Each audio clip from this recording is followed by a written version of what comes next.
Nous allons donc maintenant passer à des exercices. Le principe sera pour chaque question A, B, C, D, vous arrêterez la vidéo, puis vous ferez sur votre feuille, et une fois que vous aurez terminé, vous redémarrerez la vidéo pour visualiser la correction et comparer. N'hésitez pas à revisualiser plusieurs fois s'il y a un doute. Donc maintenant, je vous laisse chercher le A. Arrêtez la vidéo. Nous repartons pour la correction.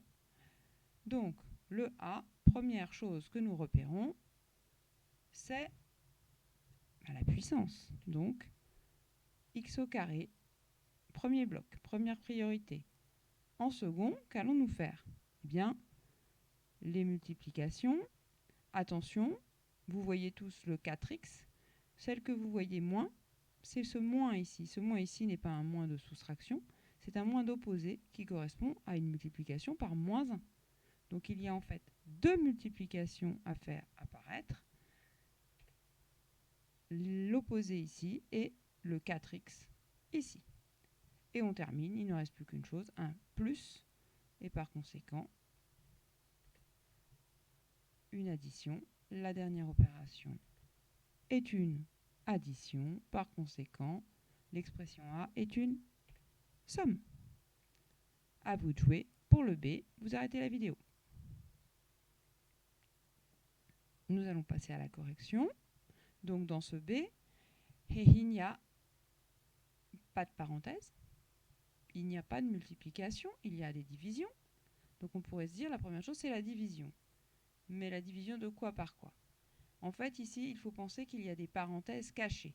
Il y a des parenthèses cachées autour du 3x et autour du 4 plus x. Si on l'avait écrit en ligne et pas sous cette forme-là, il aurait fallu grouper avec des parenthèses. Donc on peut estimer qu'en premier, on commence par le 3x et le 4 plus x, qui sont des parenthèses. Le 3x pourrait être aussi vu comme un produit. Donc j'ai mis pour l'instant option parenthèse, parenthèse. Une fois ceci effectué, vous voyez bien que c'est la division, puisqu'il n'y a rien d'autre de prioritaire. Donc la division, tout ça forme un bloc. Et pour terminer, ici il y a un moins entre le 7 et ce bloc. Par conséquent, c'est une soustraction. La dernière opération effectuée. Et l'expression est une somme. On passe au C. Donc je vous laisse chercher, vous arrêtez la vidéo. On redémarre la vidéo. Donc ici, vous voyez apparaître A, parenthèse, puissance 3, produit, oula, ça fait beaucoup de choses d'un coup. Souvenons-nous, priorité aux parenthèses. Donc on commence par les parenthèses. Tout ça, donc même s'il y a un produit intérieur, on ne le regarde pas. La priorité, c'est la parenthèse, donc ça fait un bloc. Une fois qu'on a fait ce bloc, la seule chose qui apparaît, c'est la puissance et le 5. 5 fois, la priorité, c'est la puissance. Donc puissance, et pour terminer, le 5 fois. Ce qui nous donne comme dernière opération une multiplication, et par conséquent, voilà un produit. Et pour finir le D, je vous laisse chercher, arrêtez la vidéo. On redémarre. Ici, il y a un petit piège.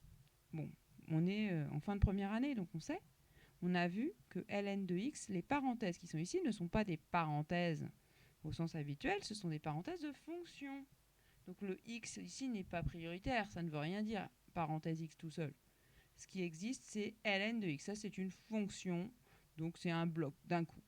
Et donc l'opération qui se produit, c'est x fois ln de x, c'est une multiplication. Faites bien attention que le 5 n'est pas avec le x, donc il n'y a pas un produit ici.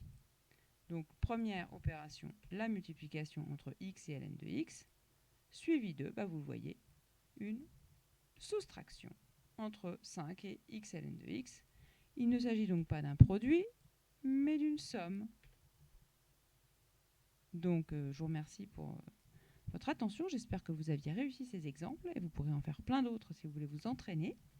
Mais à noter ici que quand on va dériver, par exemple, ici, la première chose à dire, c'est que c'est une somme et que dans cette somme, il va y avoir effectivement un produit qu'on a repéré qui va se dériver avec les formules de dérivation des produits.